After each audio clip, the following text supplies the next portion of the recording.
क्या आप पैसे के साथ संतुलन बनाना और फाइनेंशियल स्वतंत्रता हासिल करना चाहते हैं? आज हम लंबी सफलता की रणनीति सीखेंगे। तो चलिए शुरू करते हैं और आखिर तक बने रहें। दोस्तों, पहले भाग में हमने जाना पैसे का मनोविज्ञान क्या है और समय, लक, रिस्क और व्यवहार की ताकत सीखी।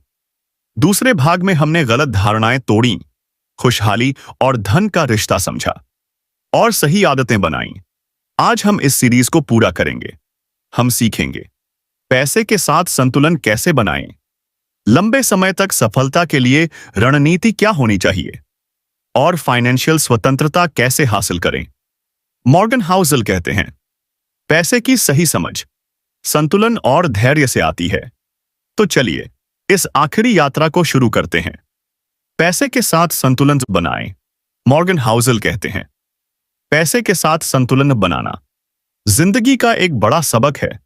हम सोचते हैं ज्यादा पैसा कमाना ही सब कुछ है, लेकिन मॉर्गन कहते हैं पैसा कमाने से ज्यादा जरूरी है उसका सही इस्तेमाल करना।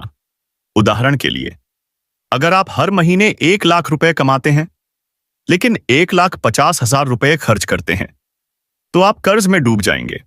लेकिन अगर आप 50,000 रुपए खर्च करते हैं और बाकी बचत करते हैं तो आप संतुलन बनाएंगे।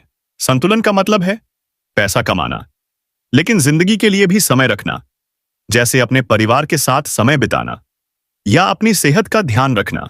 मॉर्गन कहते हैं पैसा आपके लिए काम करना चाहिए, न कि आप उसके लिए। इसके लिए हमें अपने खर्चे कंट्रोल करने होंगे। हर महीने एक बजट बनाएं और उसमें रहें। दूसरी बात, अपने निवेश को सही रखें जो रिस्क कम हो और लंबे समय तक फायदा दे। मैं आपको एक सलाह देता हूं, आज से अपने खर्चों का बजट बनाएं और देखें कि आप संतुलन कैसे बनाएं। पैसा आपका गुलाम बने, न कि आप उसका।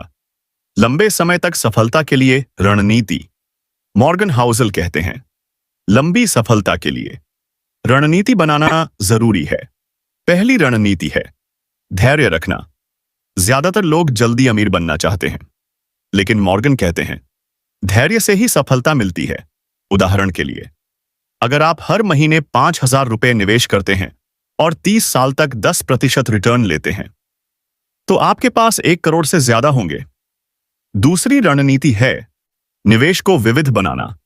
सारा पैसा एक जगह मत लगाएं, जैसे शेयर, रियल एस्टेट और म्यूचुअल फंड्स में बांटें। तीसरी रणनीति है अपने आप को अपडेट रखना। पैसे की दुनिया बदलती रहती है। नई जानकारी लें, जैसे टैक्स नियम या नया निवेश विकल्प। चौथी रणनीति है गलतियों से सीखना। हर कोई गलती करता है, लेकिन उसे सुधारें। मॉर्गन कहते हैं लंबी सफलता तभी मिलती है जब आप हर दिन थोड़ा बेहतर करते हैं। उदाहरण के लिए, अगर आपका निवेश गलत हो गया तो उससे सीखें और अगली बार सावधानी बरतें। मैं आपको एक सलाह देता हूं, आज से एक छोटा निवेश प्लान बनाएं और हर साल उसकी समीक्षा करें। लंबी सफलता के लिए धैर्य और मेहनत जरूरी है। फाइनेंशियल स्वतंत्रता की राह। मॉर्गन हाउसल कहते हैं फाइनेंशियल स्वतंत्रता का मतलब है आपके पास इतने पैसे हों कि आपको काम करने की मजबूरी न हो। लेकिन इसके लिए हमें सही कदम उठाने होंगे। पहला कदम है अपनी जरूरतें समझें। हर महीने अपने खर्चे लिखें और देखें कि आपको कितना चाहिए। दूसरा कदम है पैसिव इनकम बनाएं, जैसे किराए की प्रॉपर्टी या डिविडेंड शेयर जो बिना मेहनत के पैसा दें।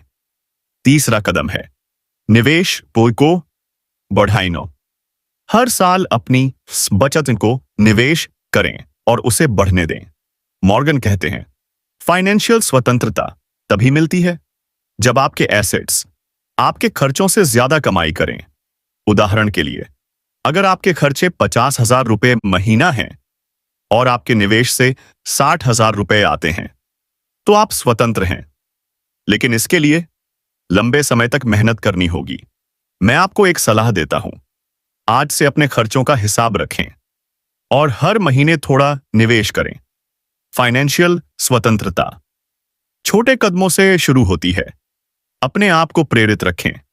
मॉर्गन हाउसल कहते हैं फाइनेंशियल जर्नी में प्रेरणा जरूरी है क्योंकि रास्ता लंबा होता है। पहली बात है, अपने लक्ष्य याद रखें।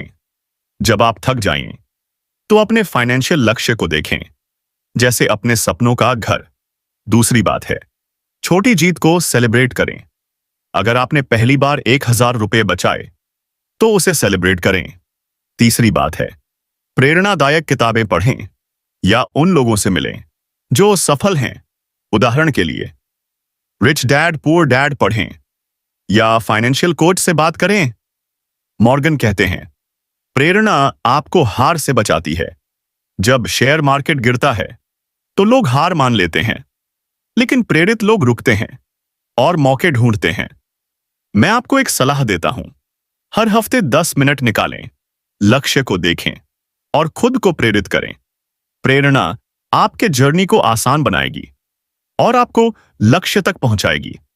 मैं आपको एक कहानी सुनाता हूं। मॉर्गन हाउसल बताते हैं, एक शख्स थे वॉरेन बफेट। वो दुनिया के सबसे बड़े निवेशक हैं। उनकी सफलता का राज था धैर्य और संतुलन। उन्होंने 11 साल की उम्र में अपना पहला निवेश किया और तब से लगातार निवेश करते रहे। उन्होंने कभी जल्दबाजी नहीं की और सही मौके का इंतजार किया। उनका मंत्र था, समय से बड़ा कोई दोस्त नहीं। वॉरेन ने अपने पैसे को कंपाउंडिंग के जरिए बढ़ाया और आज उनकी संपत्ति हजारों करोड़ में है। लेकिन मॉर्गन कहते हैं, वॉरेन की सफलता में लक भी था। उनका जन्म उस समय हुआ जब निवेश के मौके बढ़ रहे थे। इस कहानी से सीख मिलती है, हमें धैर्य रखना होगा, संतुलन बनाना होगा और मौके का इंतजार करना होगा। मैं आपको सलाह देता हूं, आज से छोटा निवेश शुरू करें और उसे लंबे समय तक चलने दें। वॉरेन की तरह आप भी सफल हो सकते हैं। अब इन सारी बातों को एक साथ जोड़ें। पहले भाग में हमने पैसे के मनोविज्ञान को समझा और समय, लक, रिस्क और व्यवहार जानी। दूसरे भाग में हमने गलत धारणाएं तोड़ी, खुशहाली और धन का रिश्ता समझा और सही आदतें सीखीं। आज तीसरे भाग में हमने पैसे के साथ संतुलन बनाना सीखा, लंबी सफलता के लिए रणनीति जानी और फाइनेंशियल स्वतंत्रता की राह समझी। मॉर्गन हाउसल कहते हैं, पैसे की सही समझ आपके जीवन को बदल सकती है, लेकिन इसके लिए संतुलन, धैर्य और प्रेरणा चाहिए। मैं आपको एक आखिरी सलाह देता हूं, आज से अपने खर्चों का बजट बनाएं। हर महीने 10% बचाएं और उसे निवेश करें। अपने लक्ष्य को लिखें और हर हफ्ते प्रेरणा लें। द साइकोलॉजी ऑफ मनी की ये सीरीज आपके लिए एक रास्ता है जो आपको सिखाती है पैसे को सही नजरिए से देखना और अपनी जिंदगी को बेहतर बनाना। अगर आप इन सारी बातों को अपनाते हैं, तो आपकी जिंदगी बदल जाएगी। हर दिन एक छोटा कदम लें, संतुलन बनाएं और अपने सपनों को सच करें। फाइनेंशियल स्वतंत्रता आपका इंतजार कर रही है। तो आज से शुरू करें और अपनी जर्नी को मजबूत बनाएं। यह सीरीज हमें सिखाती है, सोच बदलें और जिंदगी बदलें। तो दोस्तों, द साइकोलॉजी ऑफ मनी की यह सीरीज यहां खत्म होती है। अगर आपको यह सीरीज पसंद आई, तो वीडियो को लाइक करें, चैनल को सब्सक्राइब करें और बेल आइकन दबाना न भूलें। कमेंट्स में बताएं इस सीरीज से आपने क्या सीखा। हमारी अगली सीरीज में मिलते हैं। तब तक अपना ख्याल रखें और मुस्कुराते रहें। नमस्ते।